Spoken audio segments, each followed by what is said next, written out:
Welcome to Mad Men Deconstructed. This is Season 1, Bonus Episode 2, Making the Pilot.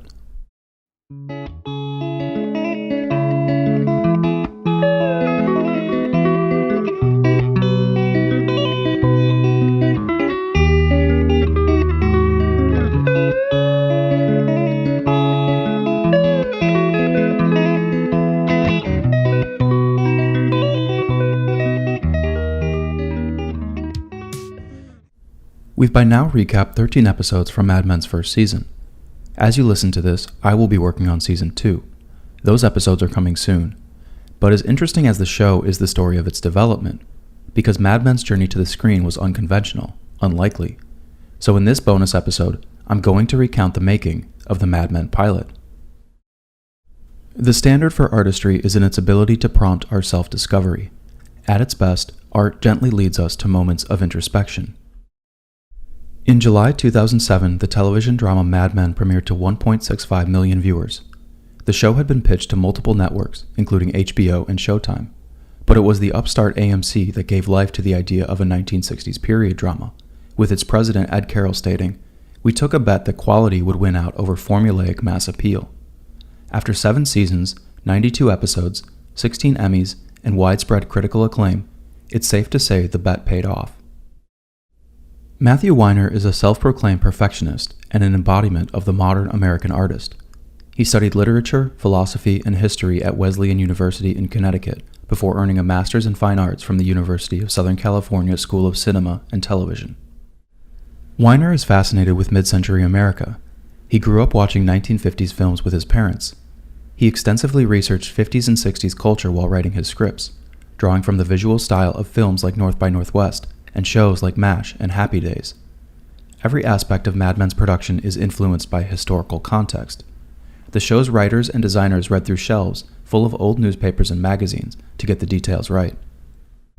Many narrative elements are cut from the show to maintain period correctness. The ladies' room script initially mentioned Bobby and Sally playing with an Etch-a-Sketch. The toy was cut when the writers found out the Etch-a-Sketch launched in late 1960. Even a few months makes a difference.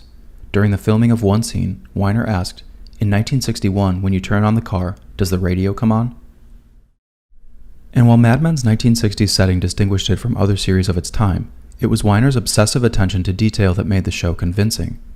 Weiner was involved in every aspect of the show, from writing to costume design to music. He performed scenes with his directors to establish the tone of each episode. The end product is a show which feels creatively focused. I do not feel any guilt about saying that the show comes from my mind and that I'm a control freak. But neither Weiner's nor Mad Men's success was instant. In describing the beginning of his career, Weiner says, "It was a dark time. Show business looked so impenetrable that I eventually stopped writing."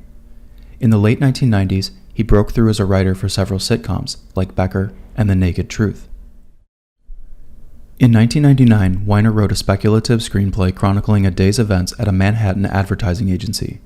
The script drew the attention of The Sopranos producer David Chase. Here was someone who had written a story about advertising in the 1960s, said Chase, and was looking at recent American history through that prism. Chase would eventually recruit Weiner to write for The Sopranos, while the pilot script was pitched to several major networks. Weiner's agents were hesitant. "I finished the script and sent it to my agents," he says. "They didn't read it for 3 or 4 months. I was advised not to send it anywhere because that was a time when there were big deals for comedy writers." Weiner was close to wrapping up his work on The Sopranos and tried several times to pitch the idea to HBO. Had David Chase been on board, Mad Men would likely be a different show. HBO was interested in producing Mad Men, but insisted that Chase be involved. Chase was focused on other projects though, and Weiner began pitching Mad Men to other networks like FX and Showtime. FX tried to convince Weiner to shorten the show to 30 minutes, but a lesser-known network, AMC, approached Weiner with the idea of turning Mad Men into a feature show. Rob Sorcher had served as an executive at Cartoon Network, USA, and Fox Family Channel before moving to AMC. Sorcher found the network's programming uninspired. "I'm working at this network, AMC, that has a collection of old movies. It's like a lesser TCM, and I'm supposed to turn it into something," he said. He pushed for a signature show like The Sopranos. "If you have a signature show, then you won't be dropped. Let's go for quality." But AMC didn't have the budget to produce a Sopranos. Even after Mad Men was picked up for production, the show's $2.3 million per episode budget fell short of the $2.8 million average for hour-long dramas. The network eschewed experience to save money. Christina Wayne eventually took over as Mad Men's network executive. She was fascinated with Mad Men's similarities to the Richard Yates novel Revolutionary Road. Weiner's agents warned him against partnering with AMC. It's low status, no money, and they've never made a show before. You don't want to be their first one. Even Sorcher was skeptical. Every possible reason on paper why this should not work was cited. It's super slow, it's about advertising, everybody smokes, everybody's unlikable, and it's a period piece. AMC found few studio partners and eventually financed the show themselves. The pilot cost $3.3 million. It was AMC's big bet on original programming. The script that sat idle for 8 years, one passed on by every major TV network, would begin filming in 2006. Director Alan Taylor, cinematographer Phil Abraham, and production designer Bob Shaw all followed Weiner from The Sopranos. We were a bunch of people who all knew each other, who were doing something that we really loved, Taylor said. The crew's familiarity was a key advantage. We were an incredibly well-oiled, versatile machine. We knew how we worked together. It was a great asset to the show. Costume designer Janie Bryant had previously worked on the HBO series Deadwood. Bryant was obsessed with classic movies from a young age. She notes Gone with the Wind, The Sound of Music, and The Wizard of Oz as inspirations. She studied design at Georgia State and even in France before finding a passion for costume design and television. Weiner interviewed Bryant and immediately hired her to design costumes for Mad Men. She's since been credited with inspiring the 2010s revival of 1960s fashion. David Carbonara had seen the Mad Men script years earlier. Weiner had shown him the story and asked him to come up with a few songs. When he heard Carbonara's music, Weiner thought it was perfect for Mad Men. So in 2006, 5 years after Carbonara first read the pilot, Weiner again reached out to him, and Carbonara began working on music for the show.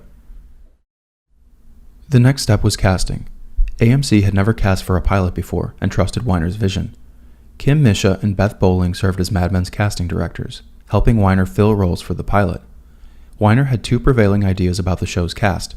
He wanted to cast American actors to play American people, and he wanted fresh, unknown faces. My theory was that The Sopranos casting was great because you didn't know who any of those people were. Principal among the cast was Don Draper. Weiner's stoic ad executive was difficult to envision in an era when TV shows preferred comedic everyman leads like James Gandolfini. AMC wanted Thomas Jane to play the part, but he refused. Comedian Rob Hubel auditioned, saying he had dreamed of working in advertising as a child. Peter Herman was also close to the part. But Weiner saw in John Hamm the embodiment of Don Draper. Hamm had moved to Los Angeles years earlier, spending his time waiting tables, acting in theater, and even dressing sets for softcore pornography. Hamm struggled to land a breakout role in Hollywood. I came in the Dawson's Creek era. It was all about tiny guys who looked like teenagers, and I haven't looked like a teenager ever. So I was like auditioning to be their dads, at 25. Hamm set a deadline for himself, his 30th birthday. I gave myself 5 years. I said, if I can't get it going by the time I'm 30, I'm in the wrong place.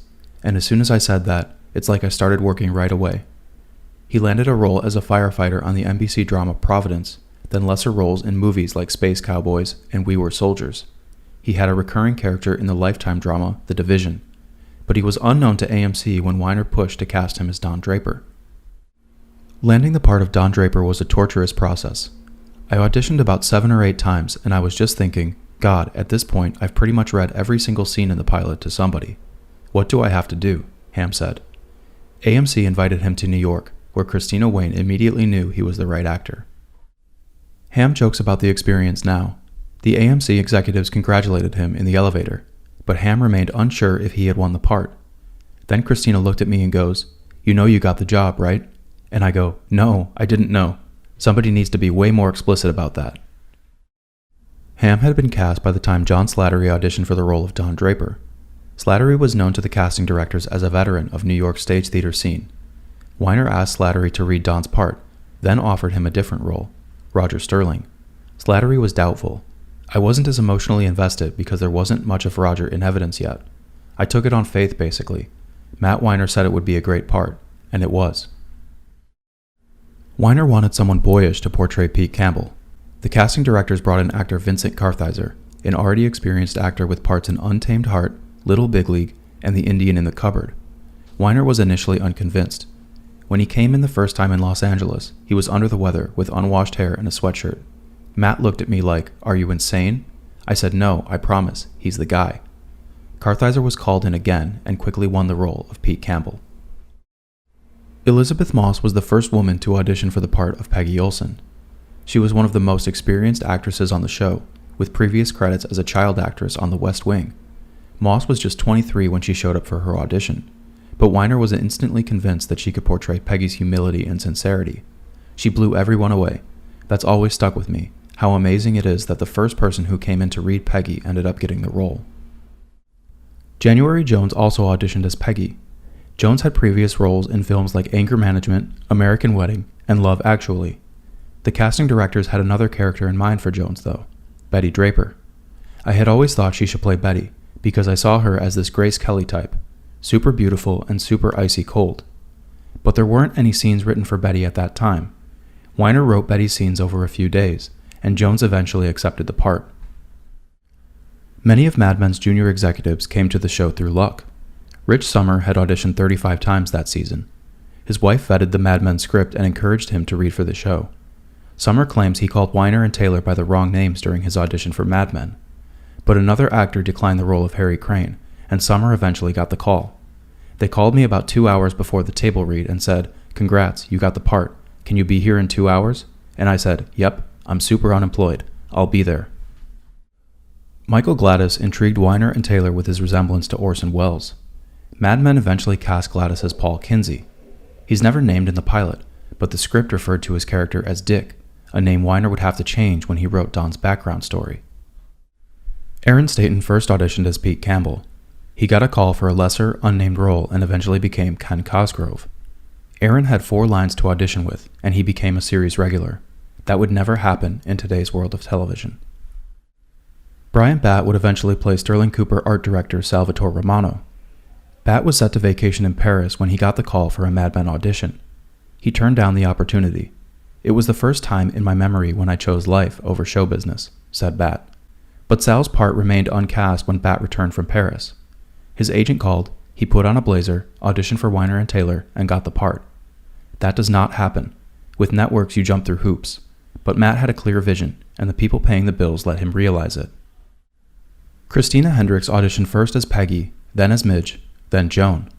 Joan's character was written for a guest star, but Weiner eventually developed a more significant role centered around Hendricks' on-set personality. Midge's part remained uncast until the last minute, when the show found actress Rosemary DeWitt. John Hamm suggested that Sarah Silverman read for Rachel Menken, but Silverman declined. Actress Maggie Siff was enthralled with the Mad Men script. It felt so qualitatively different from anything. It almost felt like an art project. She initially responded to casting calls for Peggy Olson, but she decided to read for Rachel Menken just hours before her audition. Menken's casting was divisive, and Siff auditioned several times before winning the part.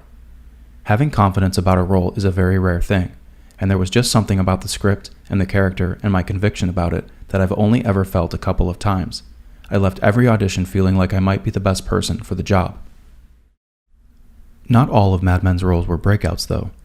Kristen Schaal was cast as Nanette, a telephone operator on Sterling Cooper's switchboard. Nanette was intended as a series regular, and the casting directors were excited about her quirky personality. But her part wasn't picked up after the pilot.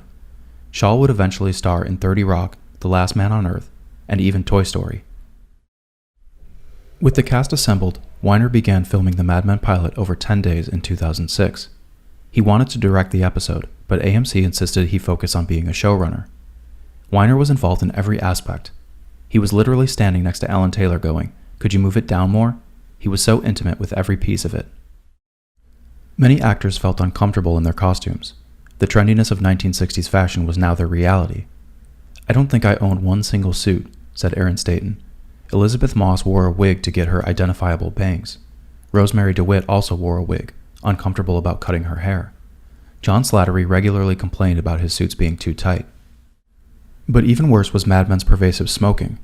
Actors Michael Gladys, Rich Sommer, and Aaron Staton wanted to smoke real cigarettes when shooting the pilot. By the time we got halfway through the shooting day, we were running outside as soon as they called cut, just to gasp and fill our lungs with fresh air, said Gladys. Jon Hamm and others smoked herbal cigarettes. I did not smoke real cigarettes. That's a rookie mistake. Creating period-authentic sets was another practical challenge for Mad Men's production. The pilot filmed at Silver Cup Studios and several locations throughout New York City. It opens at the Lenox Lounge in Harlem, constructed in 1939 with a classic Art Deco style. The blinds in Midge's apartment obscure buildings across the street. Midge's loft was only accessible through a tiny elevator with little room for camera equipment. Many of the pilot shots pan over the facades of buildings to avoid shooting city streets filled with modern cars. The Sterling Cooper set was small and bare bones. These scenes were shot on an empty floor of an in-use office building. The building was under renovation while the pilot filmed, and workers even removed windows from Don's office during production. The location would be unavailable just 6 months after the pilot wrapped filming. Despite Mad Men's often uncomfortable dialogue, the cast developed an immediate camaraderie. Kartheiser, Staten, and Batt met up at Michael Gladys's apartment the night before they filmed Pete's bachelor party. That was a crazy New York night. It helped ease the tension because we already had some experience ribbing each other and getting drunk together. We came in on Monday with exactly what Alan Taylor wanted. From the outset, director Alan Taylor preferred shooting Jon Hamm from the back. He felt that obscuring Don's face added to the mystery, that seeing Don's face wasn't necessary to get the impression of the man. AMC eventually used Don's silhouette in the show's opening credits and throughout its marketing. Hamm was comfortable with the script after so many auditions. I knew all the scenes backwards and forwards. His final scene with Maggie Siff had been extensively auditioned. John and I discussed how much we had to audition to get that role. We were both nervous about that scene because it felt very significant. Don and Rachel's waiter was Taylor's assistant director for the pilot and on The Sopranos.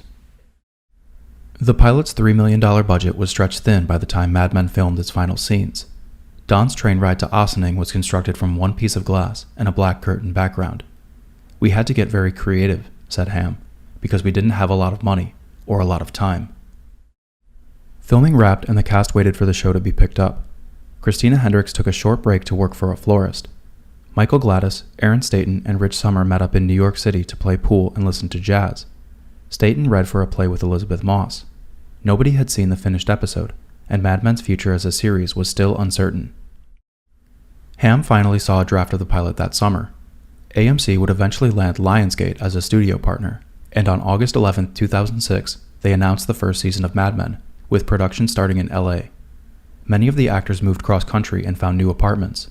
Some had to re-audition, but most roles were kept, and Mad Men premiered to audiences on July 19, 2007.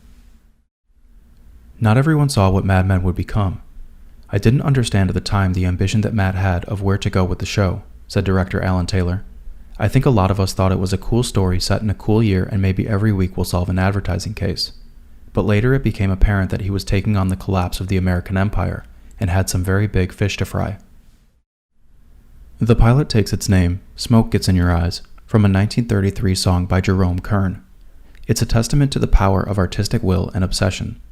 Perhaps my favorite quote about Mad Men's pilot comes from Phil Abraham, who said, "We all did this as a passion project for Matt, and it became a passion project for us, because we all loved it. It's an unbelievable achievement." And with that, I'll conclude Mad Men's first season. Thank you all for your support. Now let's get started with Season 2.